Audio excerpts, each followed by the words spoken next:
Welcome back to my channel, Jim Rohn here. If you've ever felt like you're living in a predetermined script where every relationship becomes inexplicably complicated, then this video is for you. Today, we're diving deep into an incredible yet incredibly liberating truth about why you were placed in an avoidant life. I know that phrase sounds heavy, but trust me, what you're about to hear will completely transform how you see yourself and those around you. Have you ever wondered why you consistently encounter certain situations or types of people? Why sometimes it seems like the universe is pushing you into experiences that demand independence and self-reliance to the point of isolation? This isn't random coincidence. There's a larger purpose, a deeper lesson behind it all. We'll explore how these experiences, though sometimes painful, are actually gifts in disguise, designed to lead you to a stronger, more confident and more complete version of yourself. This isn't a video about negativity or blame. This is a video about empowerment and understanding. I'll be sharing perspectives you may have never heard before, ones that will help you piece together the fragments of your life and see the bigger picture. Get ready for your old beliefs to be challenged and for new realizations to ignite. Don't leave halfway through, because every second of this video holds crucial insights that will help you break free from old patterns. So if you're ready to face the truth and embark on a journey of transformation, hit that subscribe button, turn on notifications, and let's explore together. You won't want to miss this. You didn't end up in a relationship with an avoidant by accident. This wasn't some unlucky twist of fate, nor a punishment for being too emotional, too loving, or too naive. On the contrary, you were placed in that experience, yes, placed because something in you was ready to be awakened. And the avoidant, with all their distance, emotional inconsistency, and instinct to withdraw, did not enter your life to make you happy. They came like a storm, uninvited, unyielding, to shake loose the parts of you that had been quietly buried under politeness, performance, and survival. The parts you hadn't yet faced, the belief that you must earn love, the habit of people-pleasing to stay safe, the fear that if you set boundaries, you will be abandoned. They did not come to break you. They came to expose the cracks that had been forming in your emotional foundation for years. Being with an avoidant is like standing in front of a mirror, not one that reflects your face, but one that reflects your soul. In their eyes, as they turn away, you don't just see their detachment. You see yourself trying to prove your worth. In their silence, you hear the echo of your own longing to be understood. And so, you begin to ask, how did I let this happen? But the better question is not, why did I endure them? It's, what did I learn about myself through this? This isn't a gentle lesson. Awakening rarely is. It often begins with rupture. But sometimes it's in the breaking that you finally see which parts of your identity were built on fear rather than truth. The part of you that thought love must be earned through endless effort. The part that tolerated inconsistency because you confused it with intensity. The avoidant doesn't just trigger your abandonment wound. They illuminate the internal system that made you stay in dynamics where you carry the emotional weight alone. And here's what you need to know. You were not placed here to learn how to tolerate love on a leash. You're not in this to become better at surviving disconnection. You are here to wake up your self-respect, the one that's been dormant too long. They didn't come to complete you. They came to show you where you were leaking. And that can only be healed when you stop asking, how do I understand them more? And start asking, why do I keep abandoning myself just to be chosen? When you begin to see that when you realize the avoidant didn't come to destroy you but to reflect you, everything changes. You no longer see yourself as the victim of a wrong love.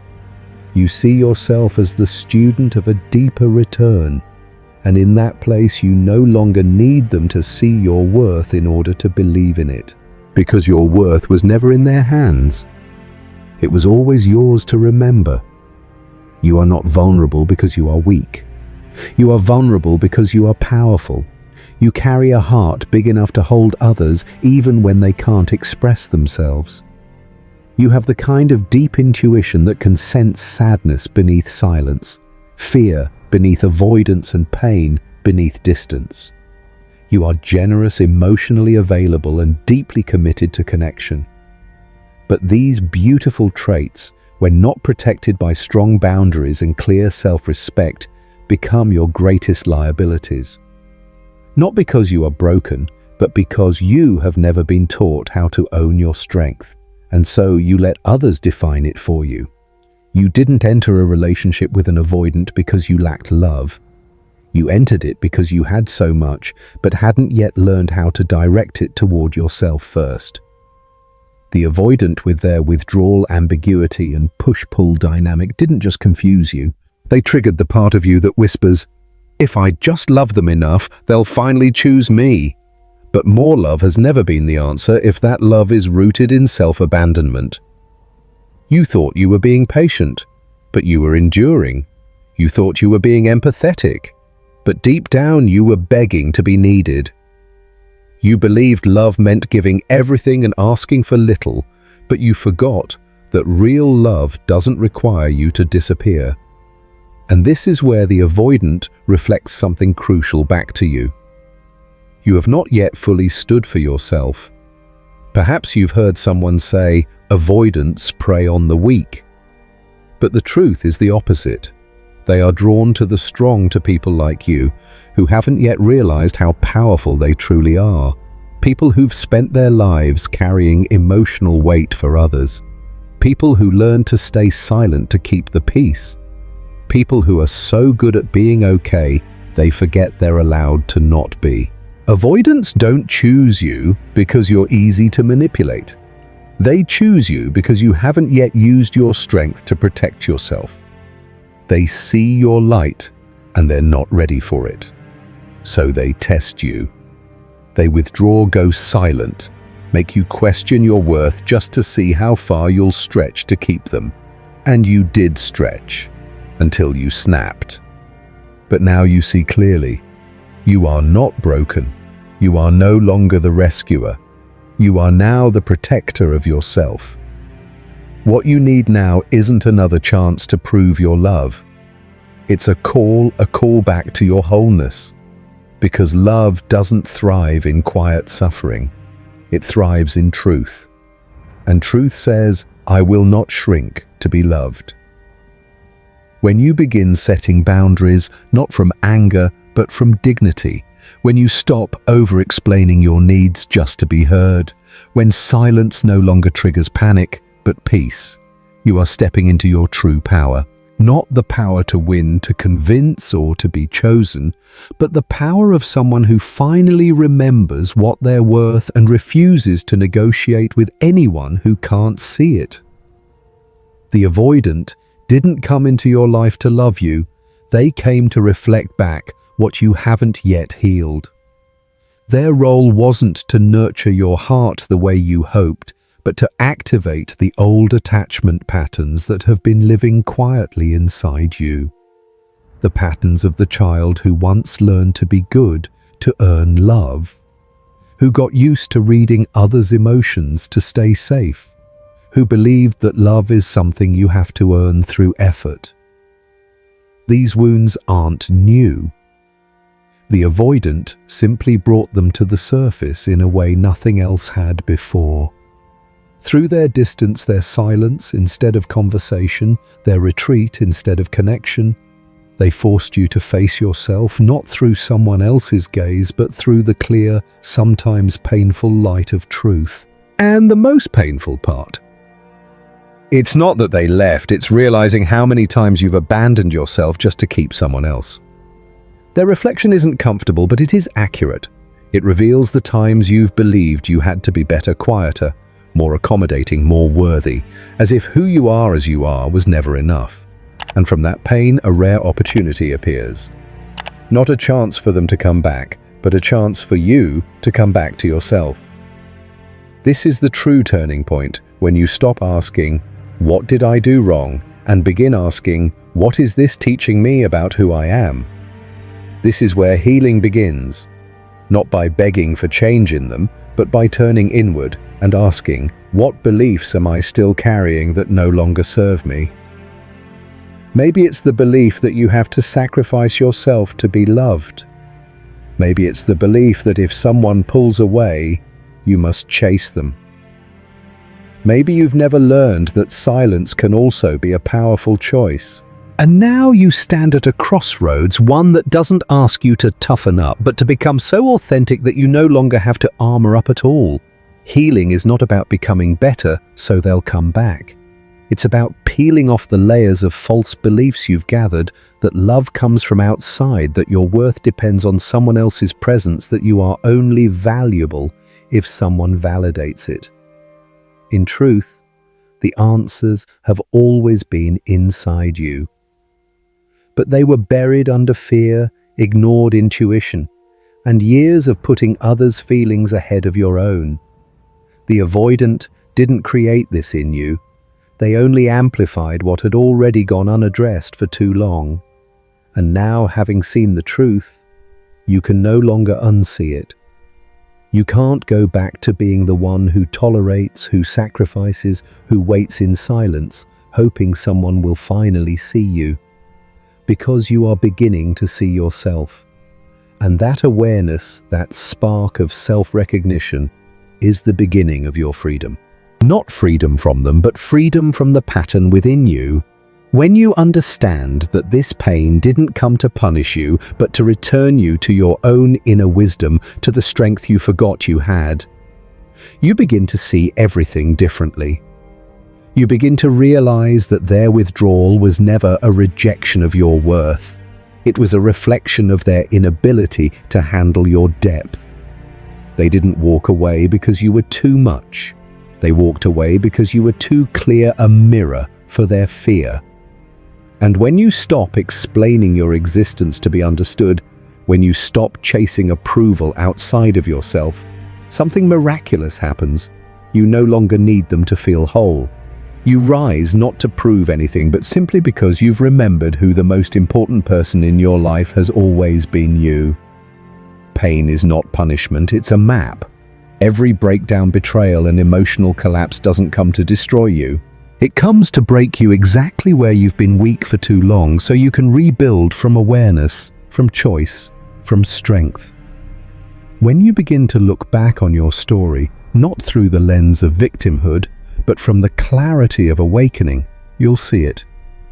There was a pattern, a purpose. It wasn't cruel fate, it was realignment.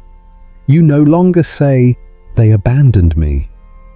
You begin to ask, where had I already abandoned myself? And when you recognize how many times you've traded peace just to keep someone who wasn't ready to meet you in love, you stop blaming yourself and you start understanding yourself.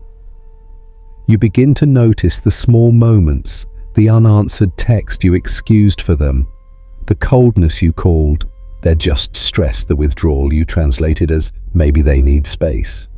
You weren't blind. You were desperate for love, so desperate you wrapped your logic around hope. But real love doesn't require mental gymnastics. It's steady, it's clear, and it never asks you to trade your dignity for connection. It's here in the moment you stop justifying what hurts and start asking, what do I actually need that rebuilding begins? But this time, you don't rebuild to be loved again. You rebuild from something deeper truth. The truth that you deserve a love that you don't have to earn. The truth that you don't need to be more patient, more independent, or more self-loving just to make someone feel safe enough not to leave. The truth that the right person won't ask you to change your nature to make them comfortable. They'll meet you there as you are and honor it. This rebuilding doesn't start with a to-do list. It starts with reclaiming yourself. You begin to gather every part you gave away, the voice you silenced, the feelings you suppressed to keep the peace, the boundaries you ignored just to avoid being labeled too much. One by one, you bring them back. You begin to rewrite your definition of love, not based on intensity or exhaustion, but on mutual presence, emotional safety, and reciprocal care. You stop blaming yourself for loving the wrong person. You start thanking yourself for loving deeply enough to finally see what's real and what's just an old pattern. You no longer need closure from them because you're now giving yourself a full ending. You don't wait for them to return to feel complete. You return to yourself, and from that homecoming, you rebuild your internal world, a world where from now on, only what is good for you is allowed to stay. Rebuilding isn't about going back to who you were before the pain. It's about stepping into a deeper, more conscious version of yourself. One who doesn't need to change to be lovable. One who can say no without guilt. One who will not bargain with disrespect, not in words, not in silence, not in mixed signals. And when you stand in that version of yourself, you no longer need anyone to heal you. You are the healing. Rebuilding isn't about returning to who you used to be. It's about stepping into a new version of yourself. A version who sets boundaries from self-respect. A version who speaks from truth. A version who chooses themselves not out of desperation, but because they know they're worthy. When you arrive at that place where your self-regard rises above your craving to be chosen by someone else, everything begins to shift. Not because the world changes first, but because the strength of your internal world becomes so grounded that the external must rise to meet it. You stop attracting people who show up just to fill a void. You start attracting people who match your new frequency, people who bring clarity, presence, and don't require you to dim your light. This new version of you no longer needs to be validated to feel valuable. You walk into a room and you don't scan the air to figure out how small you need to be to stay safe.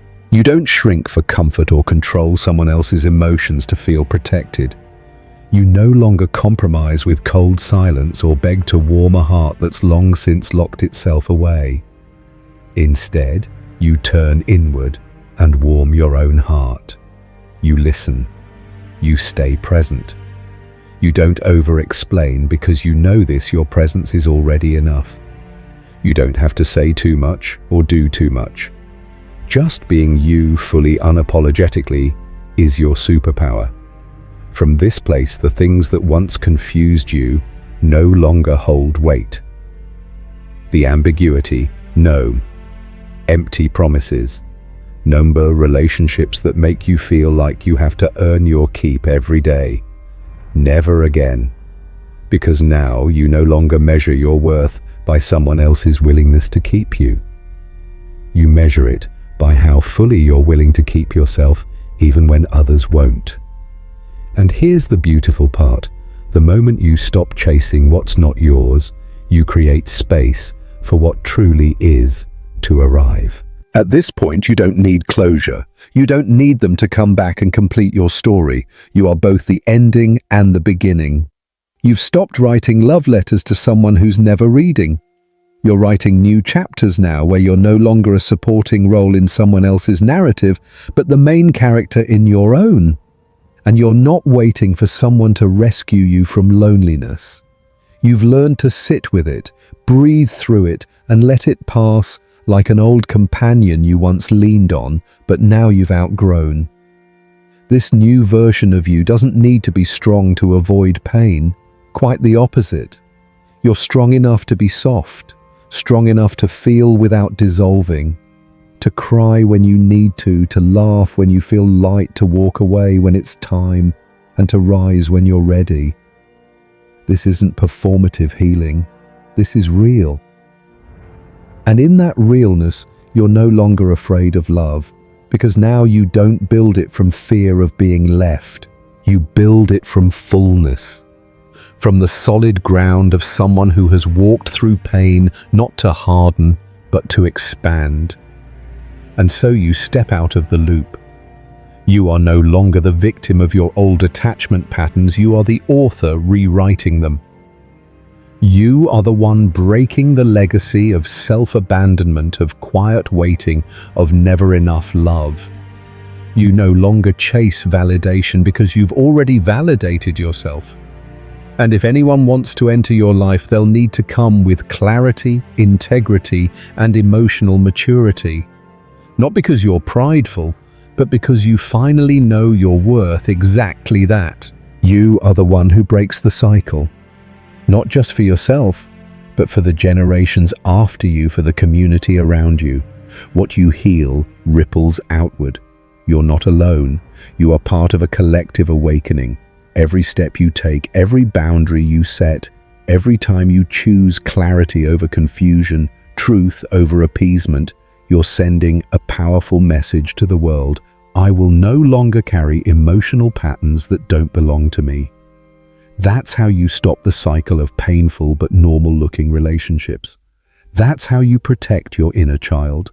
And that's how you pave a healthier emotional path for your children, your siblings, your friends, for everyone watching you silently reclaim yourself. Because healing isn't a private act, it's a communal one.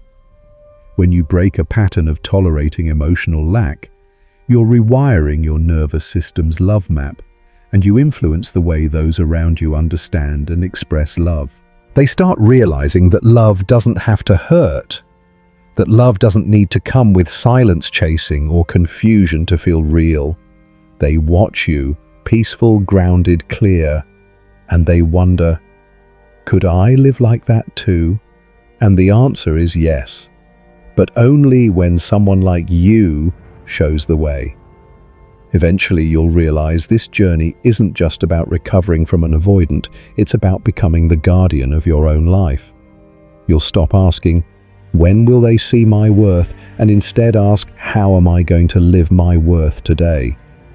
Because by now you know your value was never tied to whether someone stayed or apologized or regretted. Your worth lives in how you treat yourself, in the thoughts you allow, the actions you take, the choices you make. And with that knowing, you no longer need apologies. You don't need closure. You are the closure. You are the beginning. Awakening isn't abstract. It requires action. And action begins with one honest question. What am I still tolerating that no longer serves me? Maybe it's ambiguity. Maybe it's fear of being alone. Maybe it's a connection with no real commitment. Maybe it's overgiving in order to keep the peace. Whatever it is, name it. Write it down. Look at it without judgment. Because awareness is the first step toward change. From there, commit to one small shift. You don't need to flip your entire life overnight. Just one thing. Maybe it's setting a clear boundary. Maybe it's stopping yourself from sending the first message. Maybe it's no longer explaining away someone's inconsistency. Maybe it's starting a daily ritual of self-respect, or simply saying no when you mean no. These small acts are how you rebuild your inner home, solid, quiet, storm-proof. This journey begins with a choice. Not a choice about whether they're still worthy of your love, but whether you are ready to stop trading your truth and self-respect just to hold on to someone. And if today you choose yourself even by just 1%, know that you've just reactivated your entire destiny. You're no longer living in repetition. You're living in intention. You're not clinging, you're releasing. You're no longer hurting because you were rejected. You're finally at peace because you chose the one person who will never leave again. You chose you. If you've made it here, this isn't just a piece of content, it's a transformation. Not because the words have magic, but because your heart was ready to remember what it's always known deep down, that you deserve a love. You don't have to chase a connection that doesn't come with fear, and a life where you no longer have to abandon yourself to be kept. What happened? The avoidant, the silence, The pain, the gaps, wasn't an ending. It was a calling, and you answered it. You don't need anyone else to validate your healing. You don't need them to look back and say, "Now I see your worth." The truth is, you were worthy from the beginning. You're not waiting anymore because you're moving forward, step by step, grounded, rooted. No longer letting loss define you. No longer letting someone's silence rattle the truth you carry inside. Now you don't live to be chosen. You live because you already chose yourself.